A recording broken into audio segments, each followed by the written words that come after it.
Hey, salut JF, bienvenue au Power Hebdo. Hey, salut Dominique, comment ça va? Ça va super bien, toi? Ça va super bien, merci. Cette semaine, un sujet chaud. Pourquoi il est important de faire des prévisions et comment le faire? On passe ça? Yes, on passe ça.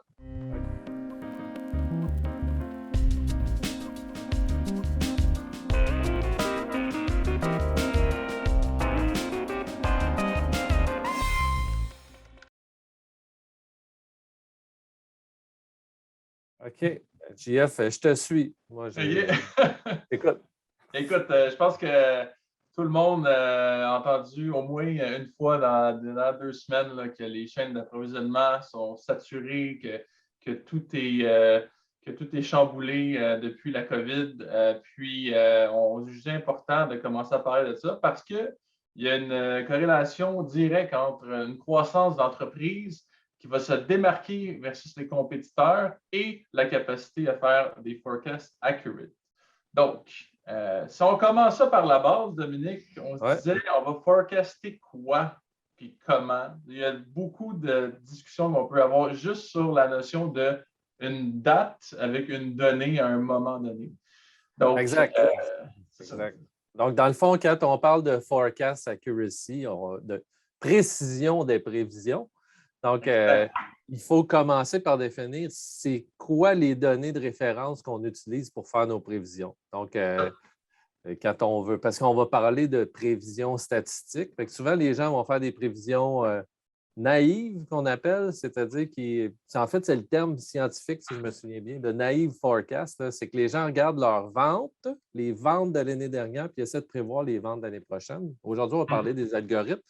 Mais quand on parle de regarder les ventes de l'année dernière, qu'est-ce qu'on regarde? Il faut être très conscient de ce qu'on regarde, justement. Est-ce qu'on regarde le moment où les gens ont passé les commandes? Donc, moi, je suis arrivé en magasin, puis je demandais un article. Fait que ça, c'est la date d'achat. Est-ce qu'on regarde la date à laquelle on a, comme consommateur, à quel moment les gens voulaient recevoir les produits et à quel moment on a livré les produits? Fait qu'il faut commencer par savoir sur quelles données on se base. Souvent, les entreprises, ils vont baser leurs prévisions sur les moments où ils ont expédié ou livré la marchandise l'année dernière.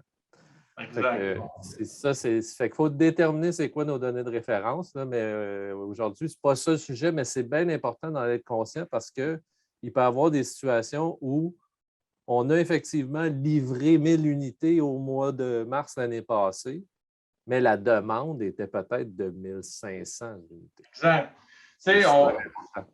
cette valeur-là, là, moi, dans mon expérience de consommateur dans un magasin, je ne pense pas que c'est arrivé que quelqu'un ait noté que j'ai sorti du magasin parce qu'il n'y avait pas en stock un produit que je n'ai pas acheté. C'est souvent des données Exact. qui ne sont pas disponibles. Donc, on ne va pas se fier à ça. Par contre, quand on va faire des analyses statistiques, ça va projeter la même nature de données qu'on a utilisées au début. Donc, Exact. Fait que si l'année passée, finalement, au niveau statistique, je n'ai vendu 1000, mais cette année, il va se baser sur le 1000 de l'année dernière. exact. Donc, un algorithme, ça ne peut jamais être parfait. Il y a des facteurs externes, mais il faut nécessairement partir de là. Puis, il y a des trucs là, dont on pourrait parler. Là. Par exemple, on pourrait regarder l'année passée, on a vendu 1000, mais au début, à la fin du mois, on avait zéro en stock. Donc, on pourrait pondérer cette prévision-là. Fait qu'on va Exact. on va regarder ces choses. C'est important de comprendre c'est quoi la nature des données qu'on utilise pour faire nos prévisions, pour pouvoir être conscient comme planificateur de sur quoi on se base. Simplement. Exactement. Puis pour rajouter à ça, tu sais, il y a plein de choses qu'on pourrait rajouter dans l'algorithme, mais tu sais, on va vraiment garder ça simple ce midi. On va être dans des exemples concrets. Ouais. Dans le fond, pourquoi que c'est important de projeter, c'est que, bon, avec les délais qui seront de plus en plus longs, c'est important d'avoir une vue d'ensemble avec une plus longue tendance de nos cycles de vente pour qu'on puisse acheter le bon stock au bon moment, puis l'avoir, puis pouvoir avoir en stock qu'est-ce qu'on a besoin. Donc, l'objectif, c'est vraiment ça. Donc, il y avait dessus, je vais partager mon écran. On va aller directement dans le vif du sujet. J'ai un exemple fictif. Est-ce que tu vois M'écrire Dominique. Oui. Excellent. Donc, ici, j'ai pris un exemple là, très, très de base. Donc, on a des ventes, on a des forecasts. Donc, ici, dans le fond, on a le mois de janvier, on a une série de ventes, un total, un forecast. Donc, si je regarde au niveau du total, j'ai vendu 668, puis j'ai prévu 649. Donc là, OK. on le met Ça, dans c'est, le mettons, contexte. JF, qu'est-ce qu'on regarde, là, disons, les ventes de cette année, C'est 2021? ça. Mettons des Oui. ventes de patates de janvier à juin 2021 OK. versus ce que j'avais prévu quand Parfait. j'étais en 2020 pour les mois de janvier à juin. Parfait. Parfait. Donc, globalement, c'est super, ça se ressemble. On a quelque chose qui va quand même relativement, mais quand même, j'ai fait plus de ventes que ce que j'en avais prévu. Puis, après ça, mois par mois, on est capable de dégager les erreurs. Donc, ça, c'est super important. Donc, qu'est-ce qu'on fait? Dans le fond, la formule mathématique est assez simple, dans le fond. C'est qu'on va venir prendre les forecasts, excuse-moi, on va prendre les ventes, puis on va soustraire les forecasts. Ça, Ouais. ça va faire l'erreur. Puis, si OK. je le mets en valeur absolue, donc j'ai ce chiffre-là, mais de manière positive. Regardez Exact. ici la différence que ça fait. Ça, c'est Oui, énorme. parce que souvent, c'est ça. Souvent, les gens, ils vont prendre le total des erreurs puis mettre ça ensemble. Mais plus tu prends un lot de données qui est grand, pire c'est parce qu'en fait, Ça, c'est moins exact c'est. Là, on est en train de regarder un produit, exact, c'est ça. mettons chez un client pour 6 mois, puis on a un écart quand on utilise les écarts absolus versus les écarts non absolus. Les écarts non absolus, ils s'annulent. Fait que, donc, c'est sûr que notre score est meilleur. En fin de compte, on en a vendu 19 de plus. La réalité, c'est que tu en as vendu 19 de plus, mais si on veut analyser notre précision de forecast, on va utiliser des écarts absolus. Parce que se tromper en trop, c'est aussi pire que se tromper en moins. Exact, Donc, c'est il ça. faut qu'on additionne ça pour justement avoir une meilleure évaluation. Quand on fait la moyenne aussi de pourcentage, c'est une erreur aussi qui est très fréquente. Ce n'est pas ça qu'il faut faire. Il faut faire des vraies mathématiques sur les chiffres absolus. Donc, ça, là, c'est vraiment l'erreur la plus répandue. C'est qu'on va juste prendre les totaux, comme tu le mentionnais, mais c'est important de prendre la valeur absolue. Puis, dans le cas qui nous concerne, par exemple, je voudrais voir la MAD, la Median Aversion Deviation. Donc, ici, ça va être une average de toutes les valeurs absolues que j'ai eues ici. Donc, on va avoir un écart de médian de 17,5 pour les chiffres qu'on a là, OK. versus le pourcentage of accuracy mois par mois. Donc, ça ici, ça va me dire un facteur qui va me dire en pourcentage, là, j'étais accurate à combien de pourcentage versus mon forecast versus mes ventes. Donc, Donc, se tromper de 15 sur 136, par exemple, ligne 5. Fait que je me suis trompé de 15 unités absolues sur 136. Donc, j'ai un 10 d'erreur. Ça me fait un percentage of accuracy de 90. exactement. C'est ça, il faut qu'on le C'est simple fasse. comme ça.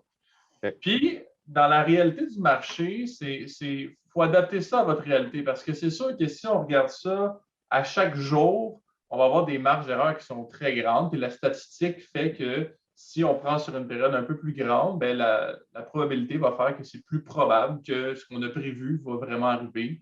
C'est une statistique, c'est normal, c'est mathématique. Donc, qu'est-ce que j'aurais à vous conseiller? C'est d'utiliser vos délais de réapprovisionnement, votre fréquence de commande pour établir ce regroupement-là. Donc, c'est important. Par exemple, si vous commandez à tous les 3 mois ou que ça prend 3 mois ou 6 mois pour recevoir votre commande, bien, vous pouvez prendre un bucket là, de 3 mois, de 6 mois, faire la somme des forecasts, faire la somme des ventes, puis projeter un accuracy, projeter un POA, pourcentage of accuracy, puis projeter un MAD pour faire après ça une sélection. Dans Zoom.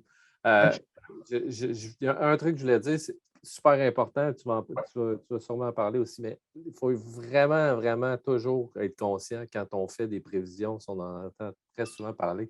Les gens vont dire, OK, bien, écoute, dans ton exemple, là, dans le mois de janvier, il m'en aurait, non, dans le mois de février, il m'en aurait manqué 23.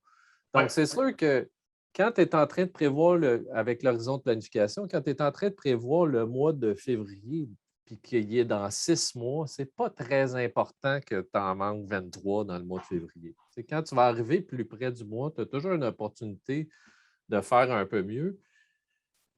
Fait qu'il y a une question d'horizon de planification, comme tu disais, mais aussi quand on fait des prévisions de vente, on ne fait pas des prévisions d'achat et de production. Mhm.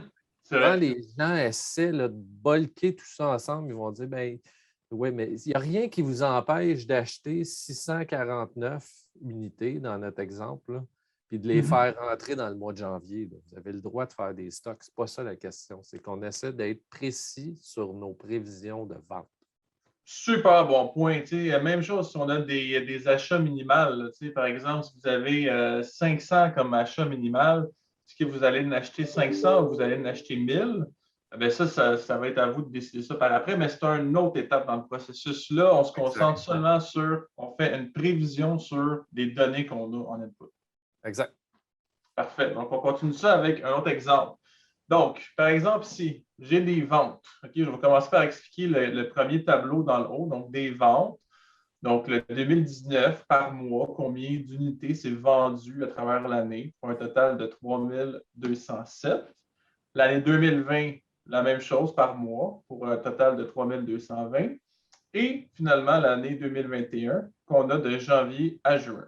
Donc, qu'est-ce que j'ai fait ici? C'est qu'on a utilisé notre engin pour faire des prévisions. On a donné à l'engin l'historique de 2019-2020.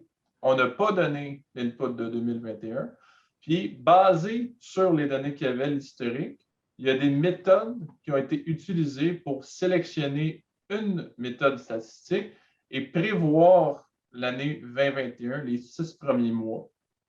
Donc, après ça, qu'est-ce qu'on a fait? C'est qu'on a pris les méthodes puis on les a analysées versus qu'est-ce qui est arrivé. Puis là, j'en profite pour dire que c'est des données qui sont réalistes au marché, c'est-à-dire qu'en 2020, il y a quelque chose qui est arrivé, la fameuse COVID, c'est venu bousiller plein de méthodes statistiques, mais on veut vous dire qu'il y a quand même de l'espoir que Ouais. quand on regarde les moyennes, ça peut quand même faire du sens de faire des prévisions avec ça.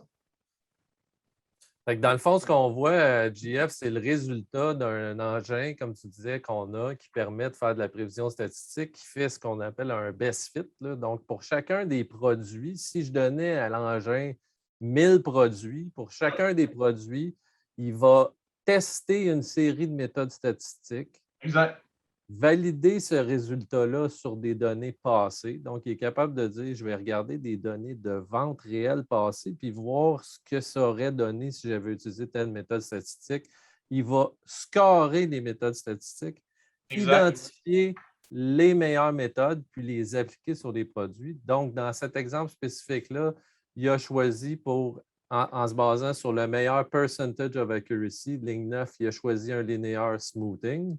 Exact. Puis, en se basant sur le MAD, la déviation, Exact. la moving median, il a choisi. Ben non, ça, c'est une En deuxième. fait, c'est ça, mais il y a deux méthodes. En fait, il y a Il y a deux deux méthodes méthodes. d'analyse. Donc, Ouais, il y a deux méthodes de sélection. Il y a le ouais, meilleur pourcentage of accuracy, ouais. puis le meilleur median over deviation. Donc, OK. puis ça, c'est la moving median qui a été sélectionnée pour cette méthode-là. Ça marche, ça marche. Fait que c'est les deux méthodes. Puis il y en a, on en a, je sais pas, une dizaine là, au moins qui sont évaluées.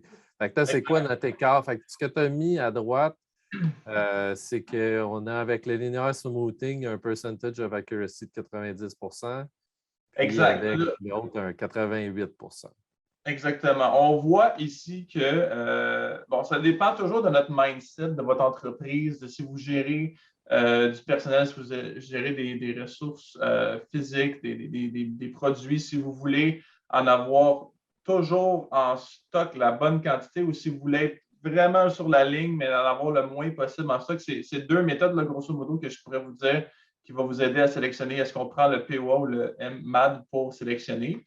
Mais moi, personnellement, j'ai une petite préférence sur le percentage of accuracy.